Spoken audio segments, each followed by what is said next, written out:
Indian IT വിപ്ലവത്തിൻ്റെ പിതാവ് എന്ന് വിശേഷിപ്പിക്കാവുന്ന ശിവനാടാറുടെ ജീവിതം ഒരു അത്ഭുതമാണ്. ഇന്ന് നമ്മൾ കാണുന്ന കൂറ്റൻ IT സാമ്രാജ്യങ്ങൾക്കും കെട്ടിടങ്ങൾക്കും പിന്നിൽ ഒരു ചെറിയ വീടിൻ്റെ മട്ടുപ്പാവിലെ ചൂടുള്ള മുറിയിൽ നിന്ന് ആരംഭിച്ച ഒരു പോരാട്ടത്തിൻ്റെ കഥയുണ്ട്.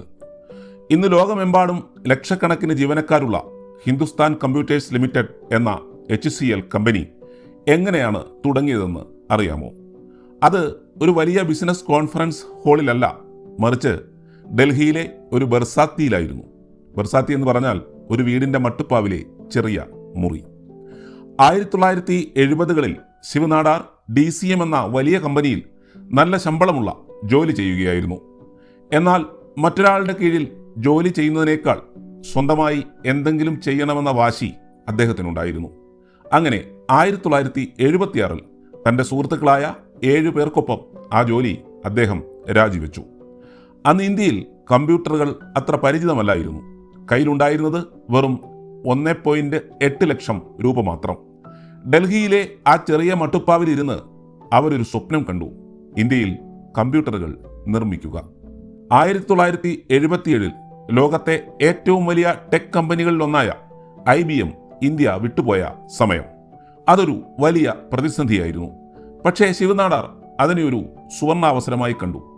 സർക്കാർ സ്ഥാപനങ്ങൾക്ക് കമ്പ്യൂട്ടറുകൾ നൽകിക്കൊണ്ട് അദ്ദേഹം വിപണി പിടിച്ചു. പിന്നീട് സോഫ്റ്റ്വെയർ രംഗത്തേക്ക് തിരിഞ്ഞു. ഇന്ത്യയിൽ IT സർവീസുകൾ വിദേശത്തേക്ക് കയറ്റുമതി ചെയ്യാമെന്ന് അദ്ദേഹം തെളിയിച്ചു. ഒരു മട്ടുപ്പാവിലെ ചൂടിൽ കഷ്ടപ്പെട്ടിരുന്ന അവരെല്ലാവരും ചേർന്ന് ഇന്ത്യയെ ലോകത്തിൻ്റെ IT ഹബ്ബാക്കി മാറ്റുന്നതിൽ പ്രധാന പങ്ക് വഹിച്ചു. HCLന്റെ മൂല്യം ഏകദേശം $12.5 ബില്യൺ വാർഷിക വരുമാനമുള്ള ഒരു ആഗോള ശക്തിയാണ് ഇന്ന് HCL.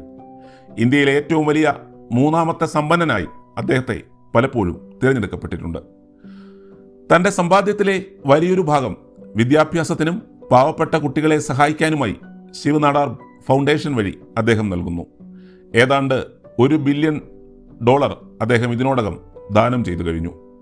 ഒരു ചെറിയ മുറിയിൽ നിന്ന് സ്വപ്നം കണ്ട ശിവനാടാർ ഇന്ന് ലക്ഷക്കണക്കിന് കുട്ടികൾക്ക് മികച്ച വിദ്യാഭ്യാസം നൽകുന്ന വിദ്യാഭ്യാസ സ്ഥാപനങ്ങൾ പടുത്തുയർത്തി. വിജയമെന്നാൽ പണം മാത്രമല്ല, അത് മറ്റുള്ളവരുടെ ജീവിതത്തിൽ നിങ്ങൾ വരുത്തുന്ന മാറ്റം കൂടിയാണ് എന്ന് അദ്ദേഹം സ്വന്തം ജീവിതത്തിലൂടെ കാണിച്ചു തരുന്നു.